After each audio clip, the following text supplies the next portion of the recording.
Olá, meus caros, aqui é o Corvo. Hoje proponho abordar um pouco a obra do mestre do horror vitoriano Edgar Allan Poe, mais especificamente o conto Os Fatos que Envolveram o Caso do Sr. Valdemar, ou O Caso do Sr. Valdemar, como também é conhecido por aí. Ele não está entre os melhores trabalhos de Poe, e muito menos entre aqueles mais conhecidos e reverenciados no campo das artes, mas sem dúvida se trata de um dos textos mais tenebrosos escritos por ele na primeira metade do século XIX. Uma grande força na escrita de Poe é o caráter pseudocientífico que ela possui. E eu me refiro a ela como pseudocientífica porque ela não é realmente científica de fato. Na verdade, ela aborda questões científicas, mas misturando com elementos sobrenaturais, criando assim situações, fenômenos e consequências que, embora não sejam de fato verdadeiras ou possíveis na realidade, transmitem ao leitor a sensação de que elas realmente podem acontecer com alguém. Poe era um sujeito bastante estudioso, e é importante que se diga que, embora ele tentasse ganhar a vida sem muito sucesso com a literatura, o campo de interesse dele jamais se limitou exclusivamente às letras. Acredito que o caso do Sr. Valdemar é um dos vários textos que explicitam muito bem essa amplitude de interesses de Poe e como elas afetam de maneira direta a sua obra de ficção. Neste conto, nós temos descrições bastante detalhadas acerca da estrutura corporal de um enfermo, algo oriundo dos estudos que Poe fazia na época de manuais de medicina. De certo modo, é este esforço e empenho que fazem da obra dele tão crível, mesmo retratando o absurdo. Quando Poe imaginava um conceito, era inspirado por algum acontecimento ou algo que ele tivesse lido, ele dobrava os seus esforços no estudo e na compreensão da temática para que assim tivesse conhecimento básico suficiente para fazer uma narrativa com alto nível de realismo, algo que para nós, que lemos a sua obra, acaba surtindo um impacto surpreendente. Poe escreve coisas absurdas, mas com tamanha propriedade, dedicação e atenção, que os seus leitores acabam sendo induzidos a acreditar que o texto é crível e corresponde a algo que pode acontecer na realidade. Este conto em específico talvez seja o melhor exemplo disso na obra do romancista vitoriano. Há muitos que acreditam que o hoax, que se trata de uma informação falsa vinculada em algum canal de comunicação sem maiores explicações, no intuito de fazer com que as pessoas acreditem que ela é verdade, seja algo do fim do século XX e do início do século XXI. E bem, com a popularização da internet, o hoax voltou a ficar popular de fato. Antes das fake news de cunho político, já havia muitas pessoas na internet criando histórias no intuito de convencer um grande público sobre a veracidade de acontecimentos estranhos. Mas se enganam redondamente se acham que o hoax é algo tão moderno assim. É algo bastante antigo, na verdade. E este conto aqui, de Poe, se trata exatamente disso. Um hoax.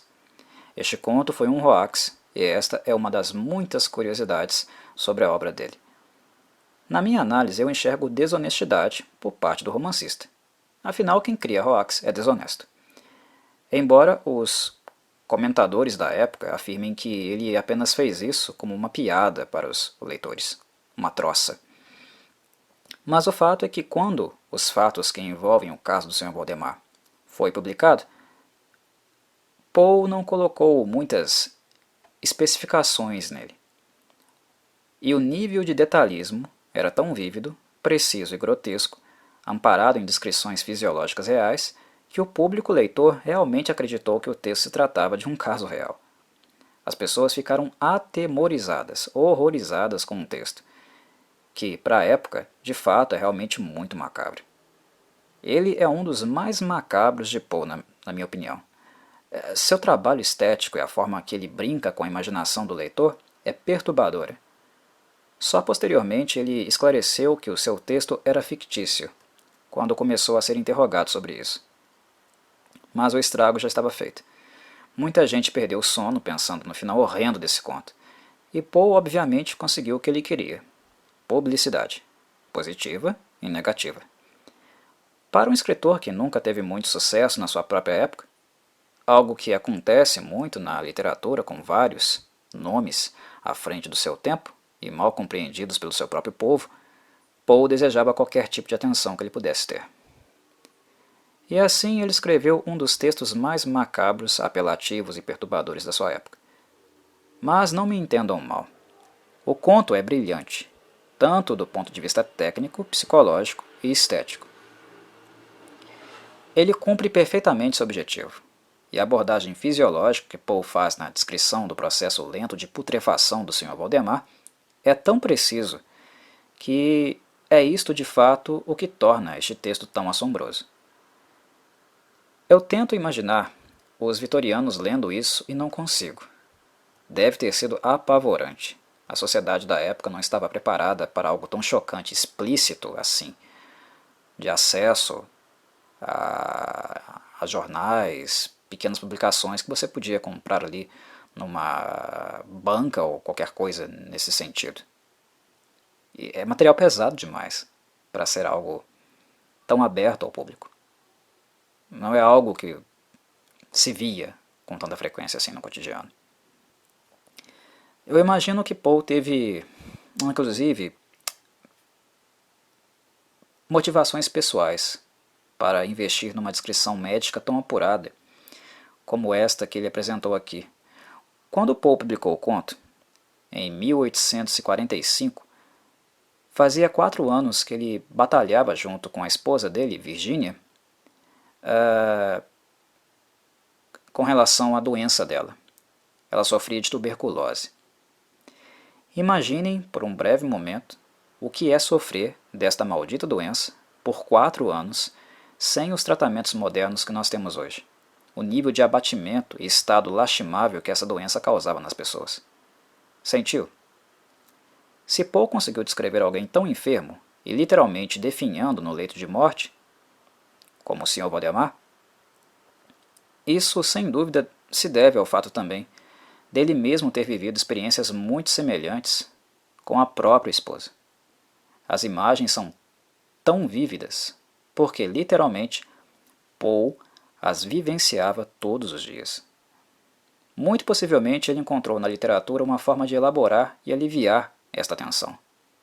Eu não tenho a menor dúvida que os fatos que envolvem o caso do Sr. Valdemar refletem diretamente o sofrimento dele e de Virginia. Eu não poderia deixar de mencionar, é claro, o segundo campo de interesse e recurso utilizado pelo texto, que é o mesmerismo. O controle da mente e o processo hipnótico é uma temática que causava muito fascínio na sociedade vitoriana. O século XIX foi bastante aquecido no que diz respeito a este tema, com estudos constantes e muitas experimentações. Um exemplo disso é o posterior trabalho do médico austríaco Joseph Breuer, que, ao ensinar o método terapêutico hipnótico para Sigmund Freud, teve uma influência direta nos primeiros trabalhos da teoria psicanalítica e na noção de inconsciente. Os vitorianos mais letrados e com algum nível de educação certamente tinham acesso à temática, algo que Poe, por sinal, ajudou a colocar ainda mais em evidência com a sua obra. Basta refletir quantas vezes o mesmerismo apareceu como elemento-chave em seus textos.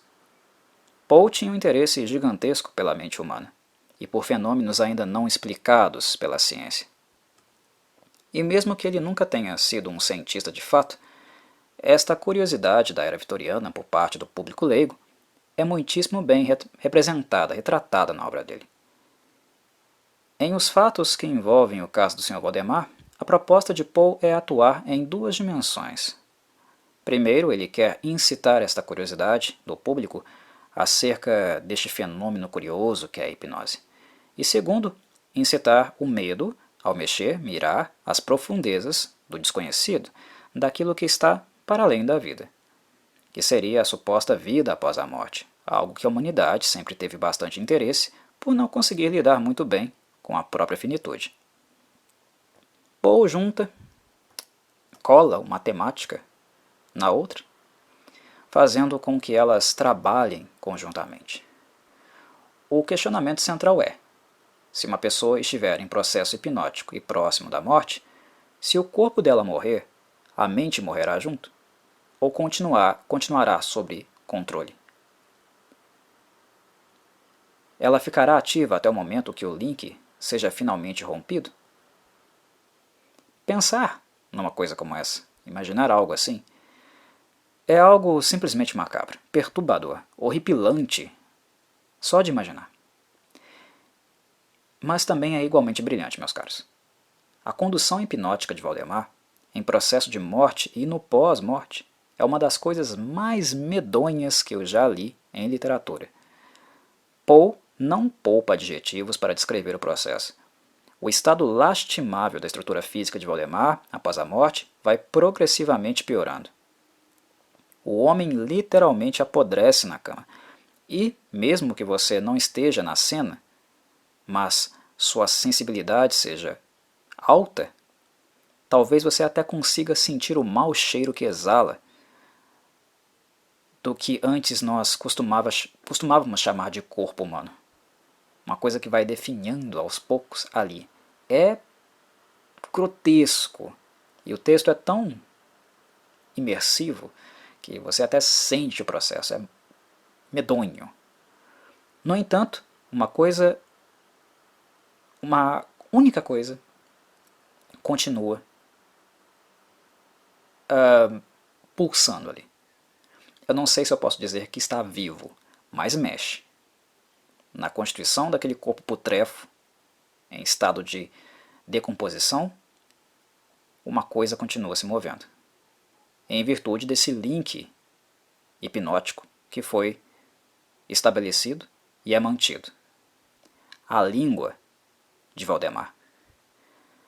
A expressão facial de morte de Valdemar é horrenda. A descrição do rosto dele é algo que assustaria até quem trabalha em hospitais e já acompanhou o falecimento de pacientes terminais. A boca dele permaneceu aberta e, por sua vez, a língua enegrecida, com um pouco de dificuldade tentando conseguir energia, continua fazendo os movimentos na tentativa de responder às perguntas que são solicitadas. Entendam, o homem está morto. Morto. A boca dele não se move, só a língua. Imagine essa cena. É bizarro. Bizarramente, mesmo assim, ele consegue emitir sons, só com a língua se movendo. Sons, os quais o hipnotizador nota que possuem um timbre diferente do que ele tinha, soam diferente. E este é um elemento que vai perturbar certamente os mais sensíveis que lerem esse texto, porque é praticamente impossível não surgirem outros questionamentos a partir dessa figura medonha que imaginamos durante a leitura. Será mesmo que é Valdemar falando ali? Ou é outra coisa? Há realmente um além? Poe nunca vai responder essas questões. Óbvio que não. Porque são elas que dão o tom fantástico e ambíguo do seu texto, necessário a ele. Sua força motriz. É o contato com esta coisa incrível e perturbadora que fará germinar em suas mentes, de vocês, leitores, medos, temores e superstições das mais profundas. Os fatos que envolvem o caso do Sr. Valdemar é um conto poderoso e capaz de continuar assombrando gerações futuras, porque ao mesmo tempo em que ele é preciso nas descrições fisiológicas e médicas, ele trabalha com questionamentos e dúvidas que se manterão a cada geração. Fico por aqui, meus caros. Um abraço do Corvo.